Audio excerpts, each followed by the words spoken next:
송원재TV 시작합니다. 국민의힘 인요한 혁신위원회가 오늘 첫 회의를 열고 혁신 1호 안건을 정했습니다.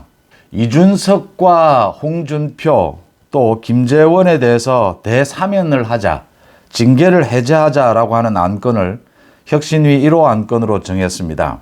그러니까 대통합, 대사면 차원에서 지금 윤리위원회로부터 징계를 받은 이준석, 홍준표, 김재원에 대해서 사면을 최고위원회의에 건의를 한 셈입니다.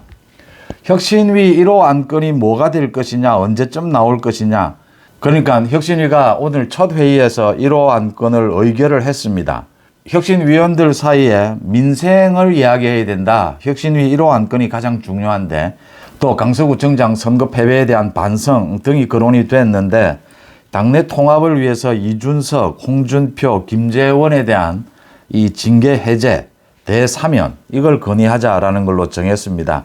혁신위가 이 같은 1호 안건을 내자 이준석이 당장 반응을 했습니다. 자신은 반대한다.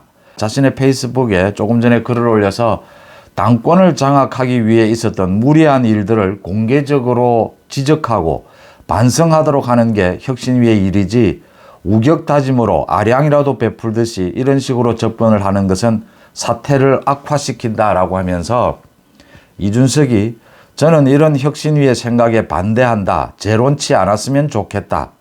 권력의 횡포를 지적하는 좀 더 근본적인 것을 하라. 이렇게 반응을 내놓았습니다.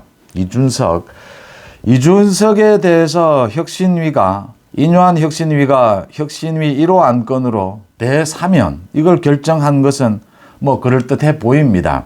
문제는 이제 이준석입니다. 홍준표와 김재원에 대해서는 반성한다라는 정도가 있으면 최고위원회의에서 대사면을 하는, 징계를 해제하는 것이 이제 총선을 앞두고 괜찮은 방법일 것이다. 최고위원회의에서도 충분히 그런 식으로 논의될 수 있을 것으로 보입니다. 문제는 이제 이준석입니다. 이준석은 이미 당을 떠날 걸, 탈당을 할 것을 거의 준비 중에 있습니다. 유승민도 마찬가지로 탈당을 준비하고 있습니다. 이준석과 유승민의 사이도 좋지 않습니다. 그러니까 이준석이 유승민을 멀리하고 있습니다. 이준석이 자기가 탈당을 해서 신당을 한다, 이현주를 비롯해서 이렇게 탈당을 하고 신당을 한다 이렇게 하면서 유승민이 사실은 걸림돌이 되는 거죠. 자신의 아버지와 친구고 이러니까 유승민이 걸림돌이 돼서 이준석은 지금 유승민과 따로 탈당을 해서 신당을 할 이 움직임을 보이고 있습니다. 또 대구 출마도 계속 흘리고 있습니다. 정확하게 혁신위의 이 통합을 위한 이 징계 해제에 대해서 이준석이 반대한다라는 뜻을 밝혔습니다. 이준석에 대해서는 또 무고죄, 성상남 무고죄에 대해서 이 검찰의 기소가 남아 있습니다. 오늘 이 혁신위원들도 이 이야기를 밝혔습니다. 그러니까 형사범죄에 연루돼서 기소된 경우는 논의 대상에서 제외가 된다. 그렇지 않으면 이 대사면 안건으로 논의를 시작할 것이다. 이렇게 밝혔습니다. 이준석은 1년 6개월 징계를 받았고, 홍준표는 10개월, 김재원은 1년 이렇게 당원권 정지 징계를 받았습니다. 홍준표와 김재원에 대해서는 총선을 앞두고 대사면을 하는 것이 옳은 방향이다. 이준석은 자신도 반대를 하고 있고 검찰 기소도 남아있고, 이준석은 이미 탈당 쪽으로 기울었습니다. 이준석이 탈당을 해서 신당을 하는 것이 맞느냐, 무소속이 맞느냐, 또는 유승민과 같이 할 것이냐, 이런 부분들에 대해서 논의를 하고 있는 사안이어서 최고위원회의에서 여러 가지 결정 가능성이 있습니다. 그러니까 인요한 위원장이 이준석과 유승민을 만나겠다, 당내 화합을 위해서 만나지 못할 이유가 없다라고 했습니다. 만나는 것은 또 크게 어렵지 않은 일입니다. 이제 최고위원회의에서 결정을 해야 하는데, 이게 혁신위의 첫 1호 안건입니다. 그래서 가능하면 최고위원회의에서 이 모두를 받아들이는 것이 옳습니다. 모두를 받아들이는데, 문제는 이준석은 탈당할 준비를 하고 있고 자신이 지금 징계 해제하는 부분에 대해서 반대하고 있습니다. 이준석에 대해서는 징계를 해제하고 해제하지 않고가 크게 중요하지 않게 됐습니다. 이준석을 끌어안느냐 끌어안지 않느냐 이렇게 논란이 일 필요가 없다라고 하는 점입니다. 이준석과 유승민에 대해서는 단호하게 선을 긋는데, 여기에서 국민의힘 최고위원회의 또 혁신위가 이준석과 유승민을 먼저 내칠 필요는 없다라고 하는 점입니다. 이준석과 유승민은 이제 그냥 두어도 연말쯤이면 탈당을 할 것이다. 지금 신당 준비를 노골적으로 하고 있습니다.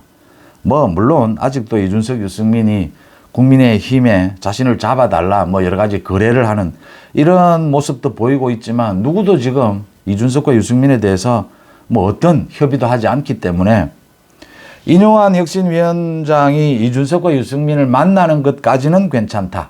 또 최고위원회의에 혁신위 1호 안건으로 이준석, 홍준표, 김재원에 대해서 이 징계 해제 건의를 하는 것도 괜찮다. 문제는 홍준표나 김재원은 별 문제가 없는데 이준석은 본인도 탈당을 준비하고 있고 이제 당을 떠난다. 역시 이준석이나 유승민은 이제는 선을 넘은 상황이기 때문에 이 혁신위원회가 건의한 이준석에 대해서 징계를 해제해도 별 큰 문제는 없다. 이준석은 당을 떠나는 모양으로 자신이 스스로 당을 떠나는 유승민과 이 모양으로 가는 것이 맞다.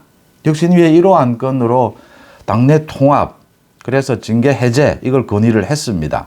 이 부분에 대해서 최고위원회의가 받아들여도 이 가운데 이준석은 이제 당을 떠나는 탈당하는 그 모양새로 정리가 될 것이다. 또 그 전에 이준석의 성상납 이 기소가 될 것이다. 이렇게 예상이 됩니다. 혁신위가 1호 안건을 상당히 예상보다 앞당겨 오늘 발표를 했습니다. 그리고 이제 29일 이태원 참사 그 추모식에 인요한 위원장이 개인 자격으로 참석을 한다. 30일은 광주 5.18을 방문을 한다. 이렇게 일정을 정해놓았기 때문에 오늘 앞당겨서 혁신위 1호 안건을 발표를 했습니다. 이준석과 홍준표, 김재원에 대해서 당내 통합을 위해서 징계를 해제하자라고 하는 안. 이 안은 최고위원회의에서 받아들여도 이준석은 자연스럽게 자신도 이 안에 대해서 반대를 했습니다. 이준석과 유승민은 자연스럽게 스스로 당을 떠나는 것으로 모양을 정리할 수 있을 것이다. 이준석은 특히 성상납 기소가 남아있다라고 하는 것입니다. 송은재TV 마칩니다. 고맙습니다.